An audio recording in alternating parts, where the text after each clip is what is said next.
Jadi bagaimana cara mengasah rasa? Ada dua. Satu, al-yaqin bima'iyyatillah, keyakinan bahwa Allah selalu bersama. Bersama siapa? Ini yang kedua. Saat kita berzikir kepada Allah SWT, maka kebersamaan itu bertingkat. Ada kebersamaan saat menyebut nama. Sebut la ilaha illallah, la ilaha illallah, la ilaha, itu kebersamaan pada sebut nama. Ada rasa, nggak ada rasa, Allah bersama. Assalamualaikum warahmatullahi wabarakatuh. Kaum muslimin muslimat yang dimuliakan Allah, penonton channel Rahasia Islam, bertemu lagi kita pada kesempatan kali ini untuk kembali menyimak dan mendengarkan tausiah yang akan disampaikan oleh Abuya Ar-Rasy Hasyim. Sebelum kita menyimak dan mendengarkan tausiah yang akan disampaikan Abuya Ar-Rasy Hasyim nantinya, tidak lupa marilah kita selalu bersolawat kepada Nabi Muhammad SAW. Semoga di akhirat kelak kita mendapatkan syafaat darinya dan mendapatkan rahmat dari Allah Subhanahu wa Ta'ala. Amin ya rabbal alamin. Marilah kita bersama-sama menyimak dan mendengarkan tausiah yang akan disampaikan nanti. Semoga kita dapat mengambil hikmah dan nilai positif dari tausiah yang akan disampaikan oleh Abuya Ar-Rasy Hasyim. Selamat menyaksikan. Assalamualaikum warahmatullahi wabarakatuh. Waalaikumsalam warahmatullahi wabarakatuh. Alhamdulilladzi bini'matihi tatimmus shalihat. Asyhadu an la ilaha illallah, asyhadu anna Muhammadan abduhu wa rasuluh. Allahumma shalli ala afdhalil wujud, afdhalil khalqi sayyidina Muhammad wa ala alihi wa ashabihi ajma'in, wa ba'du. Allahumma bika asbahna wa bika amsayna wa bika nahya wa bika namutu wa ilaika an-nusyur. Allahumma inna nas'aluka khaira hadzal yawm wa khaira ma fihi wa khaira ba'da, waj'alna ya rabbana min alladhina aktharu dhikraka wa aktharu as-salatu was-salamu ala habibika al-Mustafa Muhammad sallallahu alaihi wasallam. Amin ya rabbal alamin. Para habaib, para kiai, para masyayikh dan jemaah subuh yang diberkahi Allah, pagi ini saya akan membacakan satu hadis qudsi yang sering kita baca dari dulu ya. Meskipun hafal, tapi lebih afdal membaca kitabnya langsung. Dan hadis ini diriwayatkan oleh Imam Muslim. Imam Muslim ini lahir dan wafatnya di abad yang sama, yaitu abad ketiga Hijriah. Dia wafat tahun 261 Hijriah. Dia mengatakan, aku mendengar guruku Qutaibah. Qutaibah ini jumpa dengan Imam Malik, jumpa dengan Syafi'i. Dia dan kawannya Zuhair bin Harb mendengar imam yang satu zaman dengan Imam Malik, namanya Jarir. Imam Jarir mendengarkan A'mash dari murid Abu Hurairah bernama Abu Saleh. Abu Saleh mengatakan, guruku sahabat Rasulullah Abu Hurairah pernah mengatakan bahwa Nabi SAW bersabda, Yaqulullah azza wa jal. Apa isi sabda Nabi? Allah berfirman. Karena ini tidak ada dalam Al-Quran, maka ini disebut dengan hadis qudsi. Apa beda hadis qudsi dengan Quran? Sama-sama kalam Allah. Dari sisi riwayat tidak sampai derajat mutawatir. Mutawatir itu rawinya banyak, lebih dari 10, dan tidak ada yang berkesempatan untuk memalsukannya. Artinya Bapak Ibu mungkin dapat hadis qudsi tapi hadisnya palsu. atau dapat hadis qudsi tapi nggak ada sanadnya. Contoh hadis qudsi yang tidak ada sanadnya, ana minallah wal alam minni, aku dari Allah, alam dariku. Itu bukan hadis qudsi, itu ilham qudsi ya. Ilham Syekh Abdul Qadir Jilani. Kalau disebut hadis dia palsu, disebut ilham dia sahih. Jadi tidak semua yang benar itu disebut hadis. Lalu apalagi perbedaannya, hadis qudsi dipakai sholat tidak sahih, tidak sah. Tapi kalau Al-Quran walaupun cuma 1-2 ayat maka dia sah. Yuta'abbad bihi, itu Quran. Quran beribadah jika dibaca. Tapi kalau hadis qudsi tidak ada kaitannya dengan ibadah, dia kaitannya dengan ma'rifah, kemakrifatan. Al-Quran isinya tasyri', berisi syariat, sedangkan hadis qudsi kebanyakan berisi kemakrifatan. Para ulama pewaris para nabi, yang diwariskan bukan lagi wahyu tasyri', wahyu syariat, yang diwariskan hanya ilham kemakrifatan. Jadi mungkinkah sampai hari ini ada wali Allah bercakap-cakap berkalam dengan Allah? Mungkin, tapi hanya bab makrifat, bukan bab syariat. Syariat sudah selesai.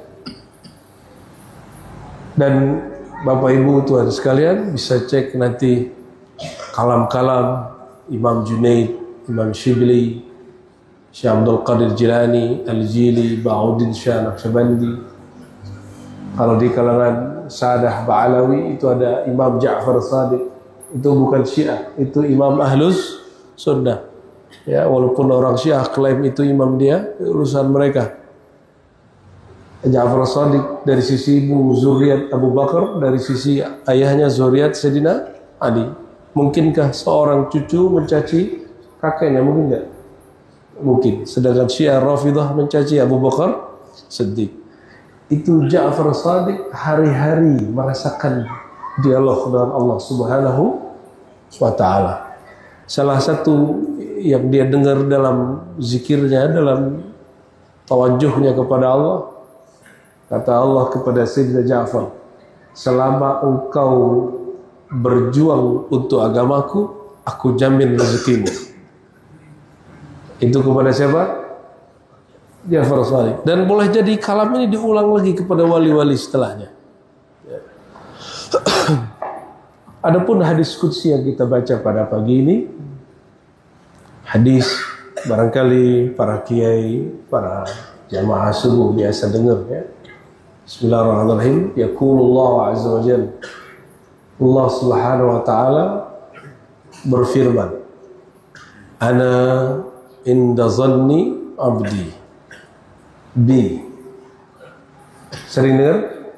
Tapi itu baru satu potong. Ini potongannya sampai 7. Aku di sisi zon, persangkaan hambaku terhadapku. Kalau diartikan dengan kalam yang lain, aku berdasarkan keyakinan hambaku. Jika hambaku tidak yakin kepadaku, aku pun tidak akan berikan apa yang diyakini. Allah itu dekat apa jauh? Benar dekat. Rasanya dekat apa jauh? Rasanya masih jauh. Itu rasa. Maka guru kami mengartikan zon itu rasa. Aku merasakan rasa yang dirasakan hambaku. Idan az-zan imma bimakna az-zan fil lugha atau al-yaqin atau al-dzauq. Jadi zan itu bisa berarti persangkaan, yakin, atau yang ketiga rasa. Apa perasaan hambaku kepadaku? Aku akan berikan timbal balik. Oleh karenanya husnul zan billah min afdalil qurbat. Nih, ingat nih kaidah. Husnuzan billah min afdalil qurbat. Sebaik-baik jalan, sedekat-dekat jalan kepada Allah bukan tariqat Qadiri, Naqsyabandi, Ba'lawi, Aidrusi, tidak. Itu nama tariqat yang disebut-sebut orang, mu'tabarah sahih. Tapi semua tariqat itu tidaklah mu'tabar di sisi Allah, sehingga dia mendidik muridnya, mendidik semua saliknya menjadi orang yang berbaik sangka kepada Allah, atau melatih menumbuhkan rasa yang baik kepada Allah Subhanahu wa ta'ala. Jadi munculkan rasa yang baik tentang Allah, itu afdalul qurbat. Itu kedekatan tertinggi. Kedekatan tertinggi. Allah itu maha dekat. Maka sholat kita tidak akan menambah dekat Allah. Sholat kita hanya menumbuhkan rasa dekat. Zikir kita hanya menumbuhkan rasa dekat. Sedangkan Allah selalu dan senantiasa dekat. Orang di Mekah dengan orang di Pontianak, dekatan mana kepada Allah? Yang mana, Pak? Sama. Bismillah.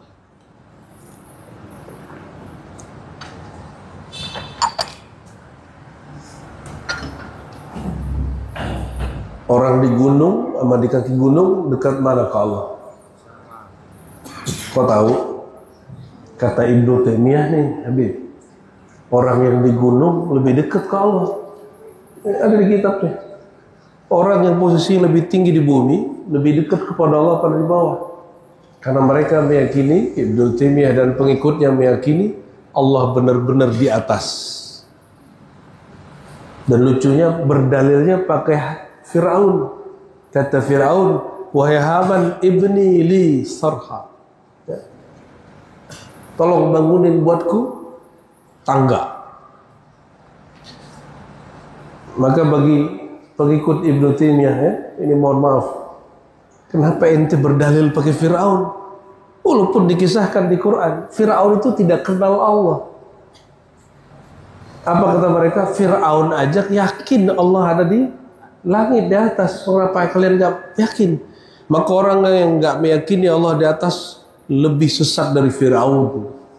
Ish hada, ayu kalam hada. Ya, itu. Jadi sebenarnya akidah yang meyakini Tuhan di atas itu akidah Fir'auniyah. Akidah, ya, ansahtu nafsi wa iyyakum. Ya, saya nasihati diri saya dan orang-orang yang meyakini Tuhan di langit. Ya, jaddidu imanakum bi qauli la ilaha illallah. Perbaharui lagi iman kalian dengan banyak-banyak baca la ilaha illallah. Salah satu makna la ilaha illallah itu laisa kamitslihi syai'. Meyakini bahwa Allah tidak berupa bertempat. Nah, ini hati-hati. Wajahnya nanti kelihatan, Pak, kalau Tuhan di langit. Ini saya cek dulu ya. Ini ada gak wajah yang meyakini Tuhan di atas? Wah, insya Allah pagi ini aman. Allah maha tinggi, tapi tinggi zatnya bukan benda. Zatnya bukan arah. Kenapa? Dia bukan jisim.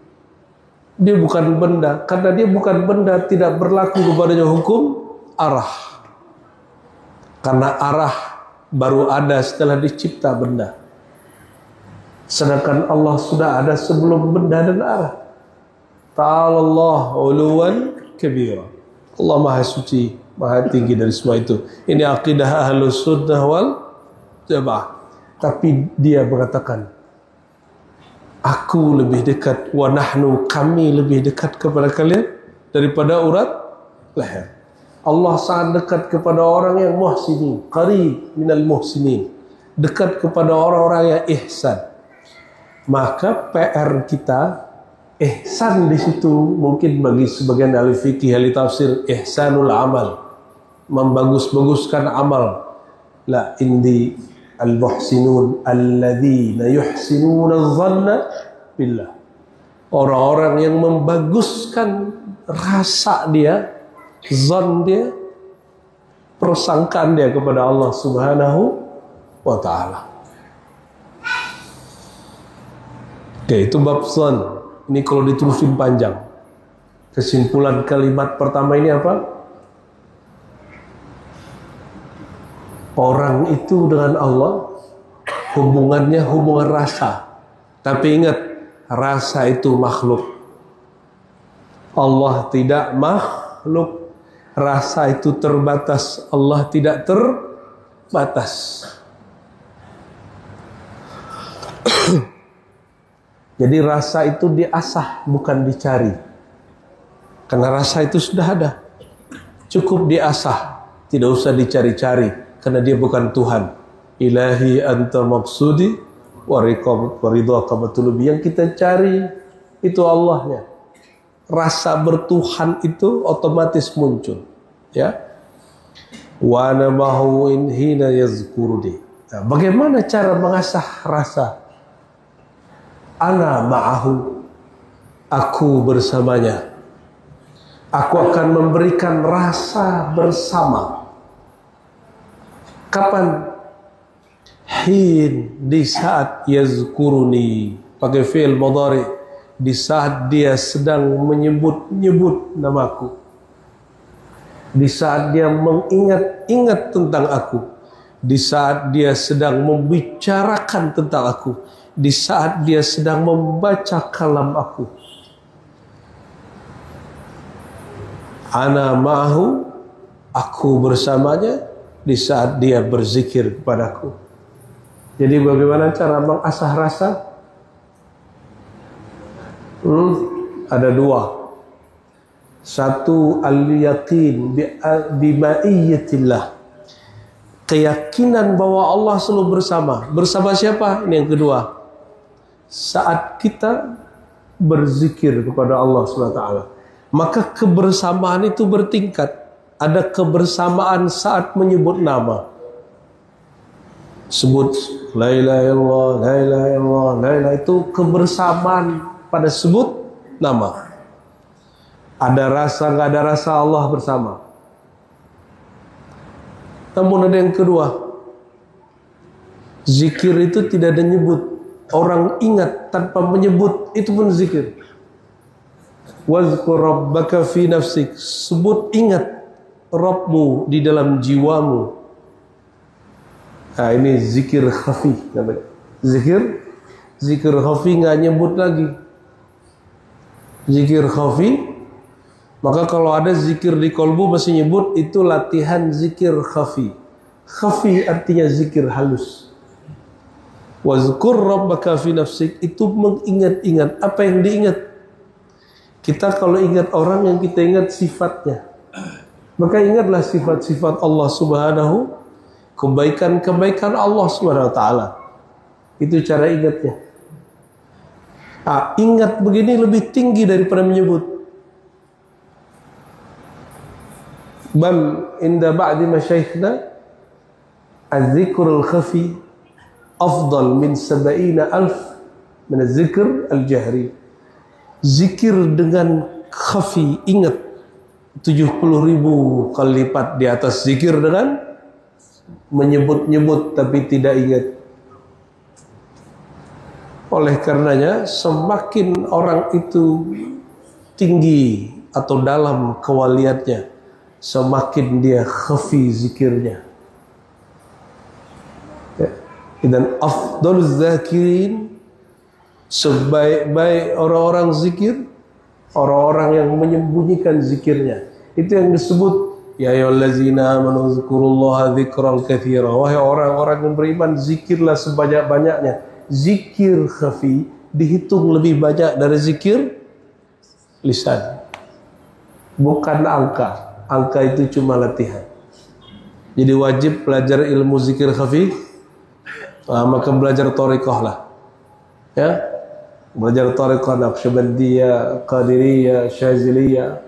Itu semua thariqah diajarkan oleh zuriat Nabi Muhammad SAW atau zuriat para sahabat radhiyallahu anhum. Silsilah Naqsyabandi, di atasnya ada Said Mirkulal, ada Mahmud Injir Fagnawi, ada Ali Ramitan, Azizan, itu semua zuriat. Jadi nggak ada istilah khusus misalnya zuriat Ba'alawi satu thariqah, tidak. Di Ba'alawi ada thariqah Haddaniyah, ada Aidrusiyah, macam-macam. Ya, di Syazili sendiri pisah lagi. Bapak Ibu surah Allah, jalan kepada Allah banyak. Ya.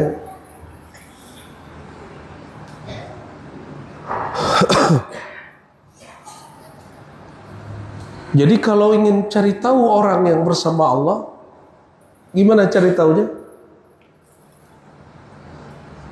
Lihatlah dia sedang zikir atau tidak. Allah selalu bersama kita, tapi apakah kita selalu bersama Allah? Ya, Allah selalu bersama kita, betul nggak? Pernahkah Allah satu detik lepas dari kita? Pernah nggak? Tapi kita ini tidak setia kepada Allah. Kita sering melepas rasa bertuhan kepada Allah Subhanahu wa Ta'ala. Betul ya? Masalah dikit kita lupa, dipuji dikit lupa diri. Ini wajah siapa yang kasih? Siapa yang bikin? Jadi kalau orang puji wajah, siapa yang terpuji? Allah Subhanahu wa Ta'ala. Alhamdulillah, maka pujian milik Allah. Ini suara, siapa yang bikin? Maka kalau orang puji suaranya bagus, pujian buat siapa? Dan beruntungnya orang yang dipuji wajahnya, jasadnya, hartanya, akhlaknya, dia sebenarnya sedang diikutkan dalam fi'il perbuatan Allah Subhanahu wa Ta'ala. In zakarani fi nafsihi. Kalau tadi ma'rifat zikir disebut ma'iyah, dalam tariqah disebut muraqabah ma'iyah. Muraqabah apa? Ma'iyah. Merasakan diintai atau dibersamai Allah. Bismillah.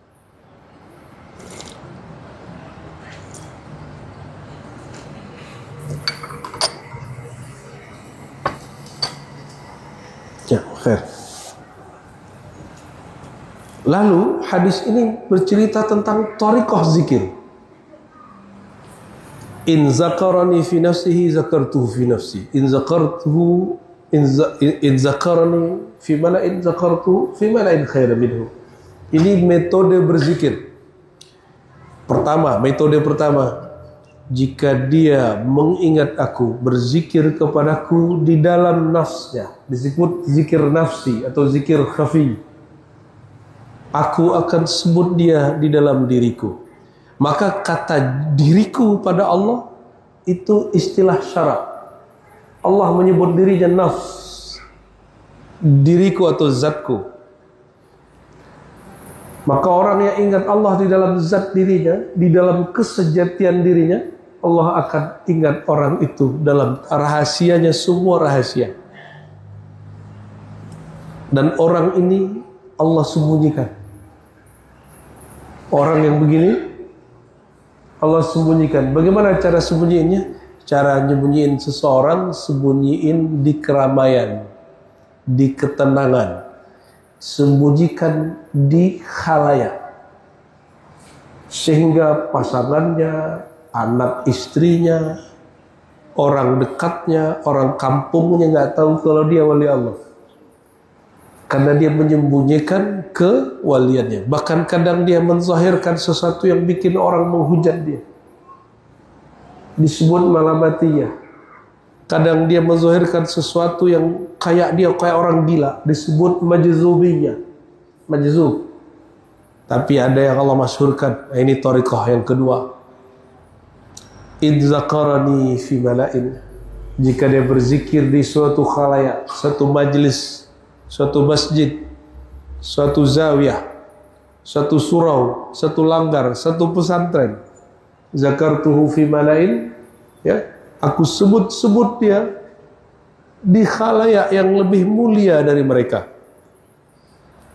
Khalayak siapa itu?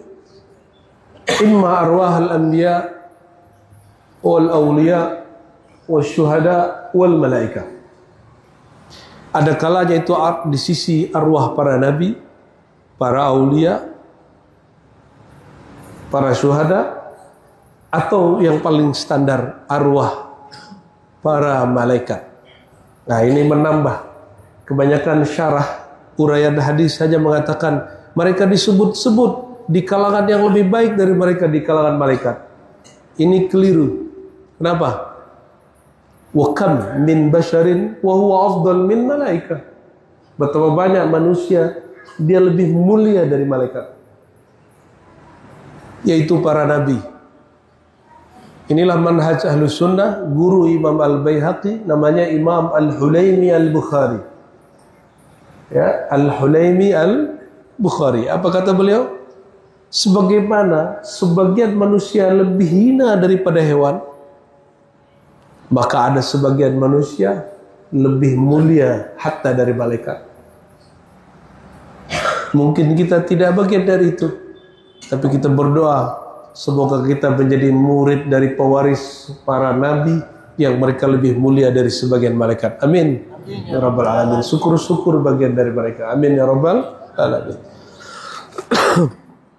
Coba perhatiin, yang diperintah sujud Adam ke malaikat atau malaikat ke Adam? Mana yang diperintah sujud? Wa iz qulna lil malaikati isjudu li Adam. Itu malaikat surgawi, bukan malaikat Taiful Aras. Taiful Aras enggak disuruh sujud. Siapa yang disuruh sujud? Malaikat surgawi. Diperdebatkan Sayyidina Jibril masuk di situ atau bukan. Maka para malaikat sujud kepada Nabi Adam alaihi salatu wassalam. Ini tanda anna al-alim afdal minaz zakirin. Orang alim lebih afdal dari orang zikir. Kata malaikat, wa nahnu nusabbihu, ya, kami bertasbih. Apa kata malaikat? Kami bertasbih, ya, bihamdika, dengan memuji engkau, wa nuqaddisulak, dan kami mentakdis engkau. Tapi ternyata ahli zikir tidak lebih mulia daripada orang alim. Maka guru saya dulu, saya masih ingat waktu mengijazahkan tariqat Naqsyabandiyah, Al-Kubrawiyah, Wal-Qadiriyah, Wal-Surawardiyah, Wal-Khistiyah, 5 tariqat. Apa kata beliau di ijazahnya? Aqribul ulama wal fuqaha wa ahlal Quran. Hormati 3 jenis orang. 1, ulama. Yang paling kenal kepada Allah, ulama. Ini bukan ulama pengertian bahasa Indonesia yang suka bikin fatwa-fatwa gaduh, ya, nggak haram diharamin. Itu bukan ulama, itu ubaru itu, ya, mengharamkan yang tidak diharamkan Allah, itu menyusahkan umat. Tapi kalau ikhtilaf silakan, berbeda boleh, membid'ahkan yang tidak bid'ah, itu bukan ulama. Itu mereka orang tidak mengerti amanah ilmiah Rasulullah Sallallahu Alaihi Wasallam.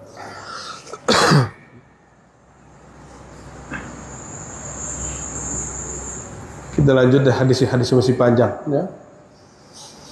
In zakarani fi nafsihi, jika dia sebut aku, jika dia kenal aku di dalam dirinya. Ini thariqah. In zakarani fi nafsihi, jika dia kenal aku pada dirinya. Kalau terjemahan biasa apa? Jika dia sebut aku dalam dirinya. Itu terjemahan awam, ya. Syarhul Khawas, syarah dari guru-guru kami yang arif billah. Apa katanya? Jika dia kenal aku melalui kenal dirinya. Zakartuhu fi nafsi, aku akan kenal dia di dalam diriku.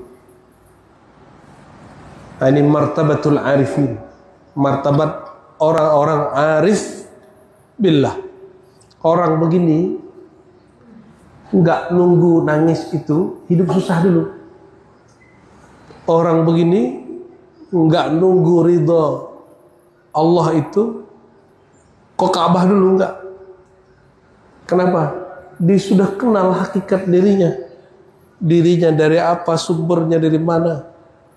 sehingga dia tahu bahwa dirinya yang sebenar dirinya, kesejatian dirinya sangat dekat dengan yang maha sejati, Allah Subhanahu wa ta'ala. Wa id zakarani fi malain, jika dia mengingat aku, membicarakan tentang aku di khalayak, aku akan bicarakan dia dalam khalayak. Perhatiin. Jadi kalau ada Kiai Ustadz Habib, monggo. Ini thariqah viral. Mau viral? Viral itu bukan memviralkan diri. Viral itu bicarakan Allah, bicarakan Rasulullah dalam khalayak, di keramaian. Sekarang keramaian itu ada dua, ada offline, ada on. Bicarakan tentang dia di mana saja, maka Allah angkat. Karena dia maha tinggi, dia selalu tinggi. Dan orang yang membicarakan itu akan diangkat otomatis oleh Allah Subhanahu wa ta'ala. Jadi jangan makan hati kalau ada ustadz muda baru terkenal, ya kan muncul nih, ya ustadz baru pulang ya dari Timur Tengah naik, ada yang nggak Timur Tengah cuma di pesantren naik. Jangan kemudian cemburu atau iri dengki. Kenapa mereka Allah angkat? Karena mereka membicarakan Allah Subhanahu wa ta'ala. Indonesia sudah melewati masa zikir nyebut-nyebut. Masa Ustadz Arifin Ilham, masih ingat? Ya, masih ingat? Dulu itu tahapan, beliau itu nyebut Allah di keramaian. Belum bicara Allah, beliau tidak bicara ma'rifat, hanya zikir. Dan dia bukan tamatan Timur Tengah. Dia bukan tamatan IAIN atau UIN. Orang umum. Tapi Allah izinkan karena dia sebut-sebut Allah di keramaian, maka dia disebut di khalayak. Ya, yang lama udah tua ngaji di Timur Tengah, enggak juga masyhur. Kenapa? Disibuk sama dirinya, enggak sibuk dengan Allah Subhanahu wa ta'ala. Sibuk jelek-jelekin Ustaz Arifin, tapi tidak sibuk menjelekkan dirinya di hadapan Allah Subhanahu wa ta'ala.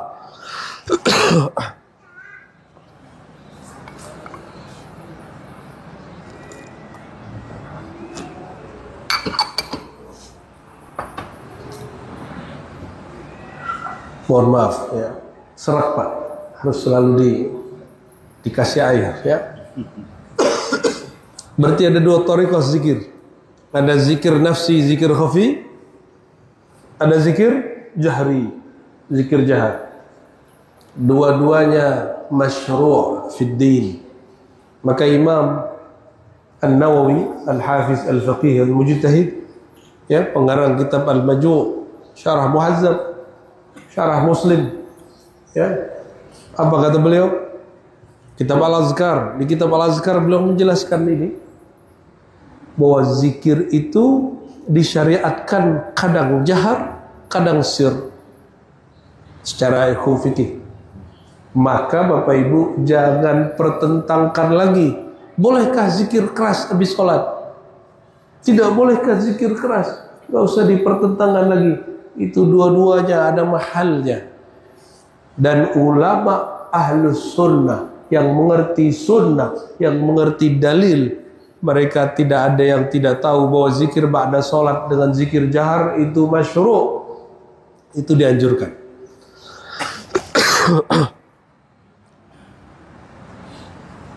Jadi kalau ada yang bilang zikir keras ba'da sholat bid'ah, nggak usah debat Pak.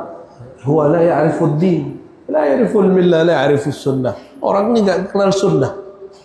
Kalau nggak kenal sunnah, berdebat sama orang jahil sampai kiamat nggak selesai. Maka ente nggak usah debat sama orang-orang begitu. Kalau ada orang bilang zikir ba'da sholat bid'ah, ya sudah tinggal aja dia.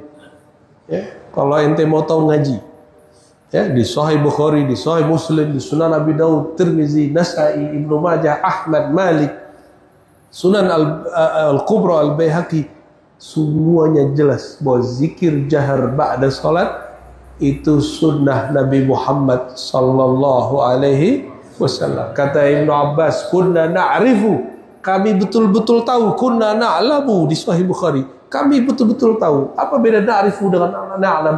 Na'lam itu betul-betul tahu. Ya, indang qidai ya, ketika mereka selesai ya salat, yarfa'un, mereka mengangkat suaranya berzikir, yukabbirun, mereka menyebut takbir itu keras-keras, subhanallah, subhanallah, subhanallah, la ilaha illallah. Itu sahabat Nabi radhiyallahu ta'ala anhu. Hatta jaa Malik, sampai datang dua sahabat setelahnya Imam Malik. Karena Imam Malik ini imam yang toleran. Malik bin Anas, guru Imam Syafi'i, wafat tahun 179 Hijriah. Beliau ini karena tahu di Madinah itu banyak sahabat Nabi punya murid dan hadisnya lain-lain. Kalau semua orang mengeraskan suara berzikir, itu masjid jadi ribut. Maka beliau mengatakan, rafus saut bidzikr bid'ah. Mengangkat suara dengan zikir bid'ah, itu maksudnya yang bikin ribut rusuh di masjid. Imam siapa? Imam Malik. Guru siapa? Guru Imam Syafi'i. Wa in taqarraba minni shibra taqarrabtu ilaihi dhira'a. Ini bab ma'rifat. Siapa yang mendekat kepadaku shibra, satu jengkal, aku mendekat kepadanya satu hasta. Siapa yang mendekat kepadaku zira, satu hasta, aku mendekat kepadanya satu depa atau lengan. Wa in atani yamshi ataituhu harwala. Jika dia datang kepadaku berjalan, aku datang kepadanya lebih cepat lagi. Harwala.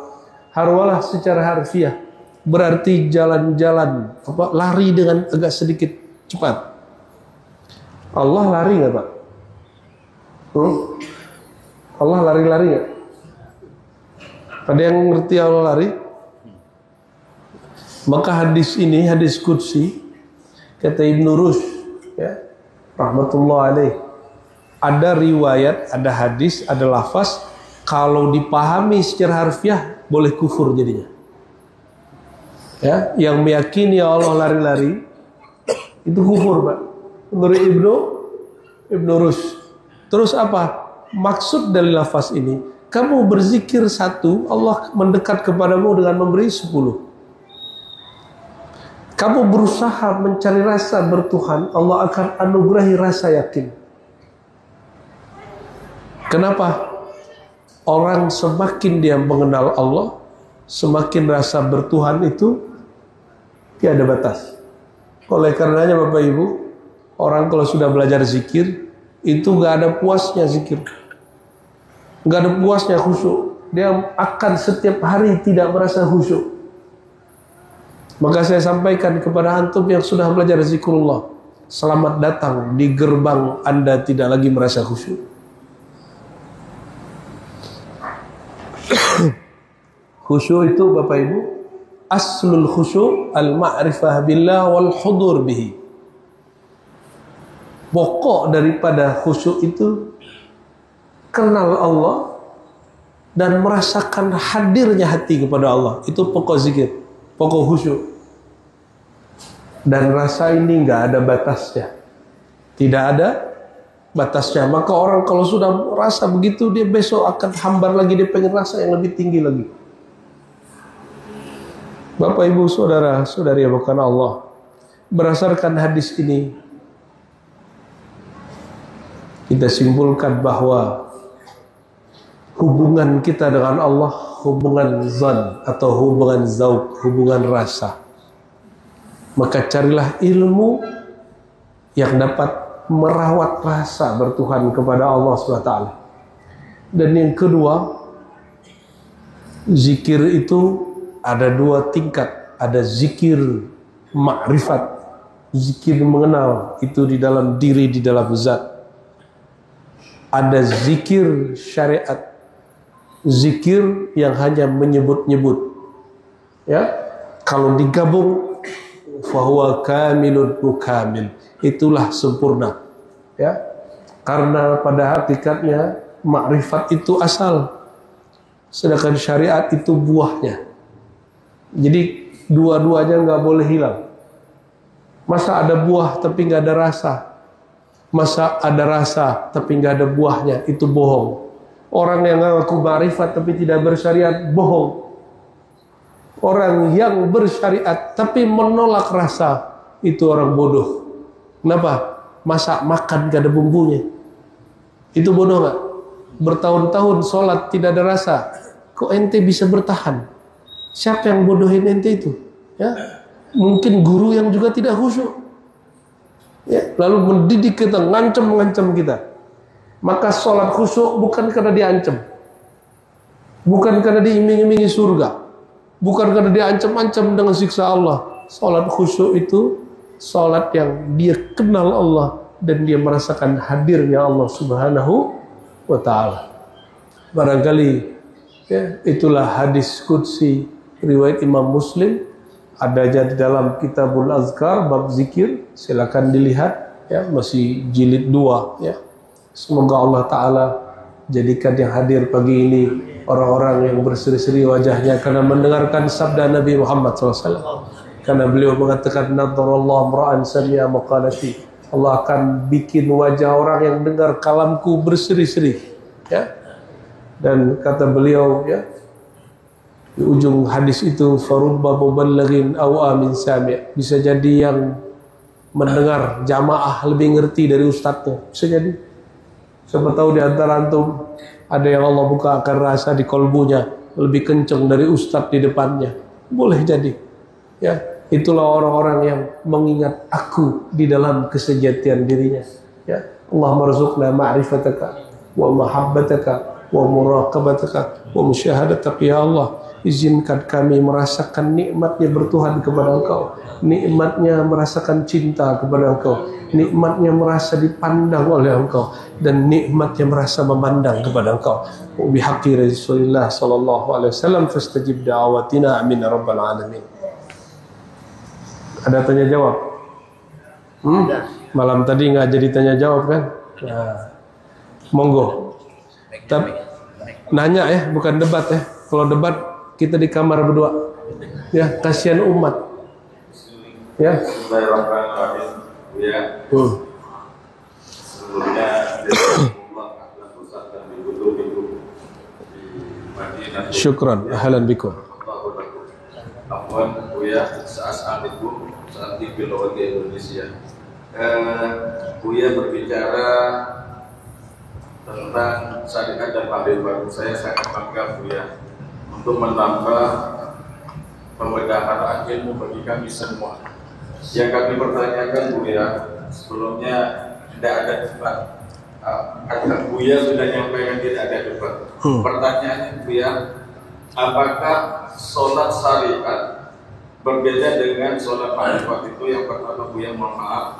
Yang kedua, kalau memang ada perbedaan Buya, karena mereka beranggap kita ini adalah syariat, bukan ma'rifat. Hanya mengerjakan hanya ya di luar. Ibarat kata kita hanya di luar tapi tidak ke dalam Buya. Ini bahasanya tasawuf. Mohon maaf. Jadi kalau memang ada perbedaan, apa konsep daripada sallu kama ra'aitum usolli Buya? Yang pertama. Yang kedua Buya, kalau itu konsep yang disampaikan oleh Rasulullah SAW seperti apa yang aku sholat, terus kami ini Buya, yang orang awam ini kami ini orang awam Buya, sholatnya pasti. Sholat yang sesungguhnya, yang sebenarnya itu kan harus menghadirkan kalau berbicara ma'rifat. Sementara kami ini Buya, mohon maaf, bahkan imamnya sekalipun ketika sholat pasti buyar pikirannya Buya. Buyar. Harus jadi Buya dulu berarti. Biar gak Buya. Iya. Apalagi kami yang awam ini Buya, untuk menghadirkan satu kata di hati ketika Allahu Akbar itu Buya. Oke. Jadi gimana menurut tanggapan Buya? Baik Ustaz. Sholat kami ini Buya, yang ma'rifat itu Buya. Iya. Oke. Oh iya kok. Yang pertama sholat syariat, sholat emang ada sholat hakikat. Pura-pura bego. hakikat sholat, hakikat itu ada di syariat. Maka kalau orang mengatakan saya sholat hakikat tapi syariat nggak ada, itu iddia, ngaku-ngaku. Kenapa? Sirnya hakikat ada di syariat. Puncaknya, pangkalnya syariat ada di hakikat. Ini nggak bisa dipisah-pisah, ya. Ini nyawa sama badan, pisah mati. Contoh ya. Orang makrifat itu sholatnya alladzina yazunnuna annahum mulaqu rabbihim di Quran. Ya. Allah mengatakan wa innaha lakabiratun. Sungguh sholat itu berat. Itu syariat. Illa 'alal khasyin, kecuali bagi orang khusyuk. Siapa orang khusyuk? Khusyuk itu orang hakikat. Apa itu orang hakikat? Alladzina yazunnuna annahum, orang-orang yang merasakan. Tadi ikutin kalimat zon tadi. Apa arti zon tadi? Rasa, yakin. Yakin itu biasa, rasa yang lebih kuat. Orang-orang yang merasakan bahwa yazunnun, mereka merasakan annahum, bahwa mereka mulaku liqa, jumpa rabbihim, dengan Rabbnya. Dan itu bukan pakai kalimat kata kerja, pakai kata ismiyah, mulakuna, tapi karena dia mudhaf, nunnya dihazafkan. Ya, liqa, liqa yang senantiasa liqa. Rasa bahwa Allah selalu dijumpai. Meskipun kadang kita kemudian diberi lalai, tapi Allah selalu jumpa.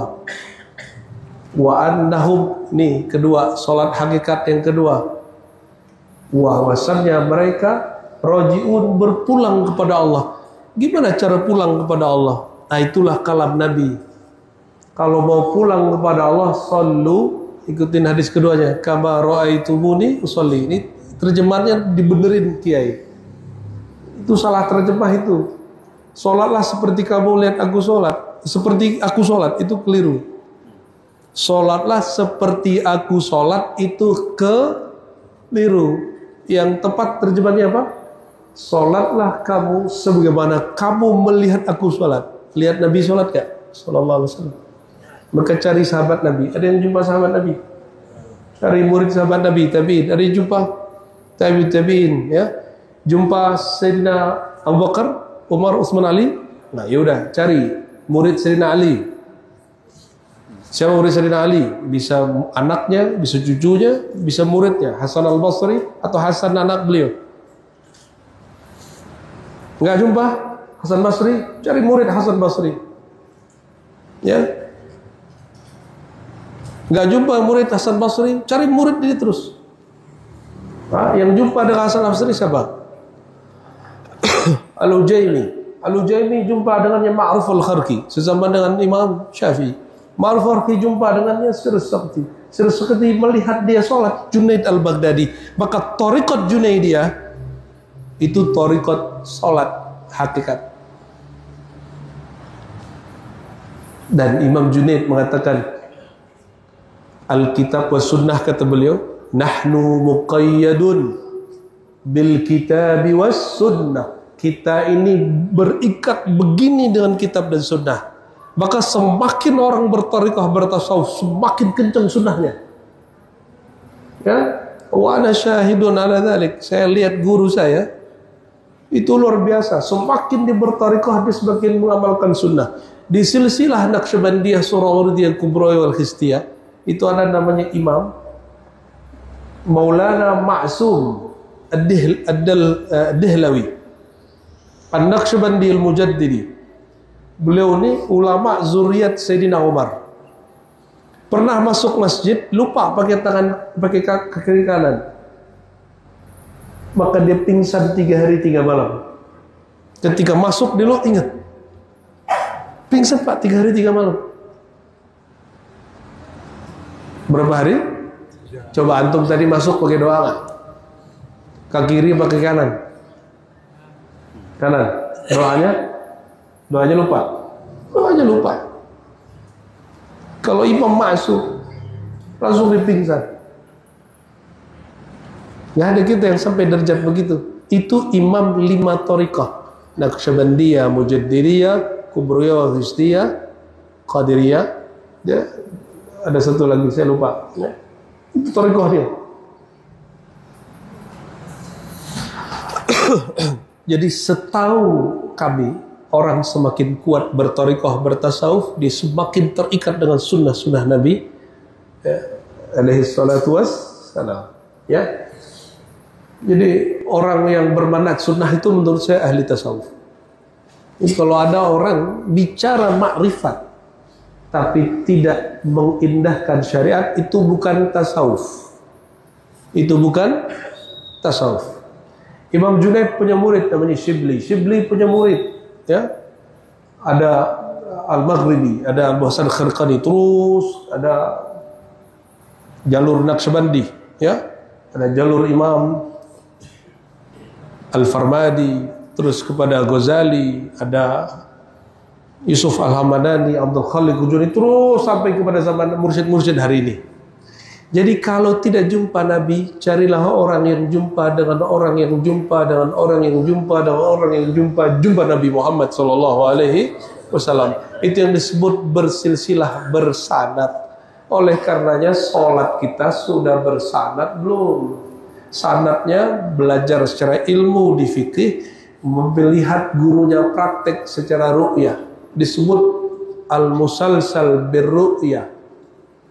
Al-musalsal birru'yah, ya, melihat seperti apa detailnya guru sholat. Guru ini juga lihat gurunya sholat, gurunya lihat gurunya sholat kepada sang maha guru Sayyidina Muhammad SAW. Walhamdulillah qad ra'aitu syaikhi yusallun.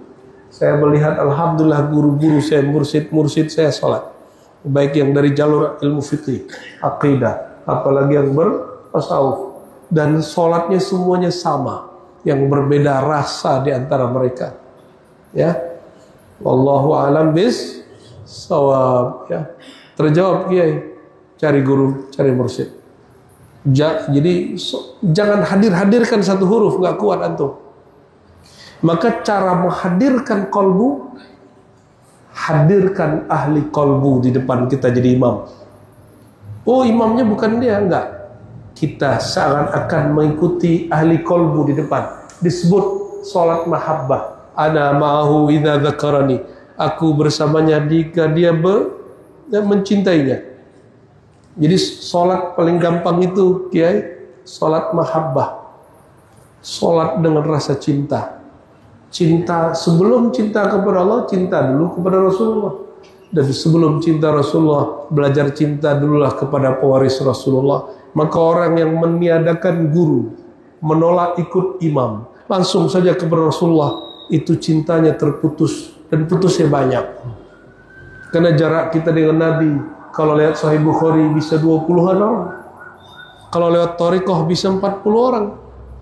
Ya, di thariqah Naqsyabandi saya ada yang nomor 36, ada yang jalur 39, ada yang 40, ada yang 41. Itu antara kita dan Nabi. Kalau di hadis Sahih Bukhari kita nomor 21, 22. Ditambah dengan jarak Nabi jadi 25. Artinya kita dengan Rasulullah SAW ada silsilahnya. Ya, kalau Bapak Ibu ini ngaku cinta, tapi nggak punya sanad, itu kayak cinta tapi bertepuk sebelah tangan. Itulah nasib orang yang tidak mau berguru. Nauzubillah summa nauzubillah. Khalas? Cukup? Baik. Bapak Ibu yang bukan Allah, ini jamnya udah 8:30 di situ ya. Masjid sebagus ini jamnya mati ya. Oh, yang benar di sebelah kanan ya. Jam 6 kurang 1. Baik Bapak Ibu, kita tutup dengan doa, tapi setelah ini saya minta jangan salaman ya. Ya, takut saya pingsan nanti antum salamannya kenceng-kenceng. إلى روح النبي صلى الله عليه وسلم وإلى إخوانه من الأنبياء والمرسلين والصحابة والتابعين والأولياء العارفين والأئمة والمجتهدين والمحدثين والمتكلمين، خصوصا سيدي أبي الحسن الأشعري وأبي منصور الماتريدي وأئمة الصوفية، خصوصا سيدي أبي القاسم الجنيد وأبي يزيد البسطامي السر السقطي معرض الخرفي وداود الطائي والجيمي والحسن البصري وسيد العلماء والأولياء ساداتنا الصحابة الكرام، وإلى جميع أئمة المصنفين. الفاتحة.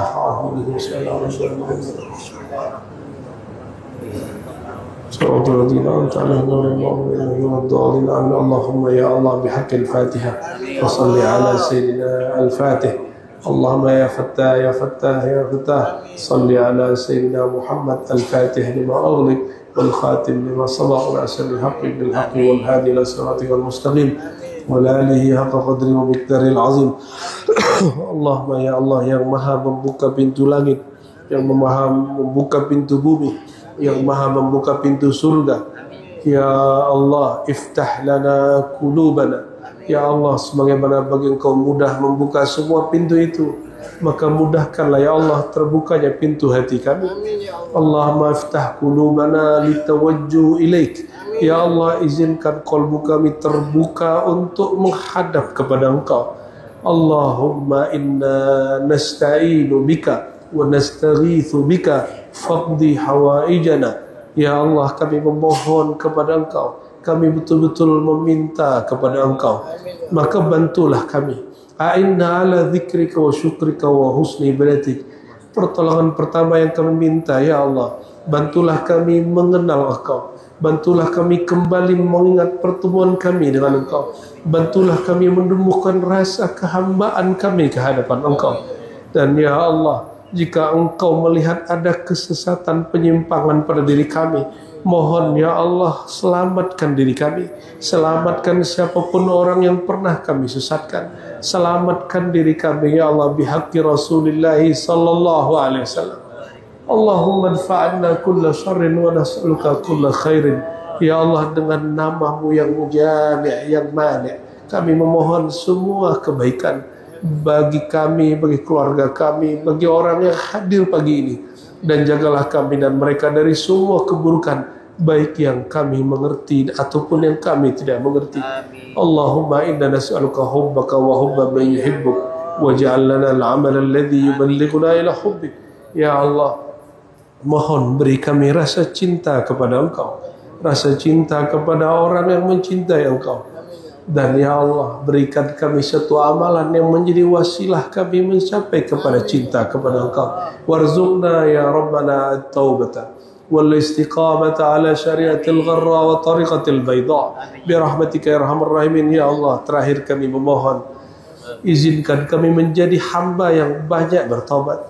Jadikan kami jadi hamba yang senantiasa berjuang untuk istiqamah dan wafat dalam istiqamah, menjalankan syariat Nabi mulia dan menjalankan tariqat yang penuh terang benderang. Rabbana atina fid dunya hasanah wa fil akhirati hasanah wa qina adzaban nar. Wa sallallahu ala sayyidil wujud sayyidil qaunain jaddil hasanain wa ala alihi wa ashabihi ajma'in walhamdulillahi rabbil alamin. Sallallahu ala Muhammad sallallahu alaihi wasallam. Sallallahu ala Muhammad sallallahu alaihi wasallam.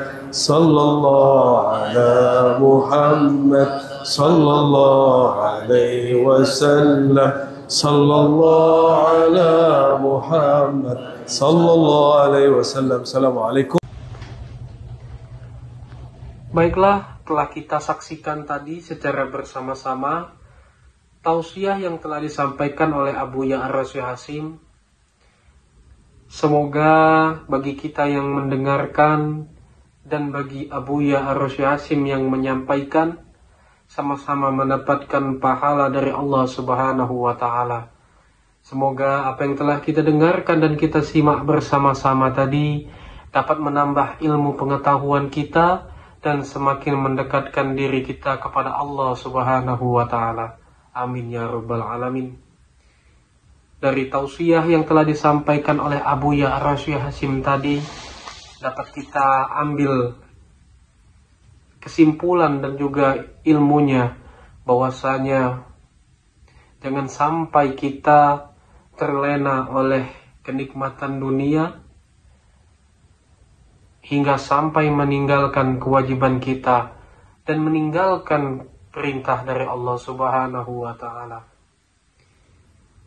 Marilah kita selalu bersama-sama menjaga diri kita agar tidak terlena terhadap kenikmatan dunia dan selalu berusaha untuk mendekatkan diri kita kepada Allah Subhanahu wa Ta'ala. Semoga kita termasuk umatnya yang selalu mendapatkan syafaat dari Rasulullah Sallallahu Alaihi Wasallam dan juga selalu mendapatkan hidayah serta rahmat dari Allah Subhanahu wa Ta'ala. Semoga apa yang telah kita dengarkan tadi dapat menjadi ilmu dan juga bermanfaat bagi kehidupan kita, dan tentunya semakin mendekatkan diri kita kepada Allah Subhanahu wa Ta'ala. Sekali lagi kami ucapkan terima kasih yang sebesar-besarnya bagi penonton yang telah mensupport channel Rahasia Islam ini dengan mensubscribe, like, dan share. Karena dengan bantuan dan support penonton sekalian, kami semakin bersemangat untuk selalu menyebarkan konten-konten yang insya Allah akan memberikan ilmu serta manfaat bagi kita semua. Sekali lagi kami mohon, apabila konten kami memberikan manfaat dan juga ilmu serta nilai-nilai positif, mohon bantuannya untuk subscribe, like, dan share, karena dengan melakukannya kita sama-sama telah menyebarkan kebaikan untuk sesama umat manusia.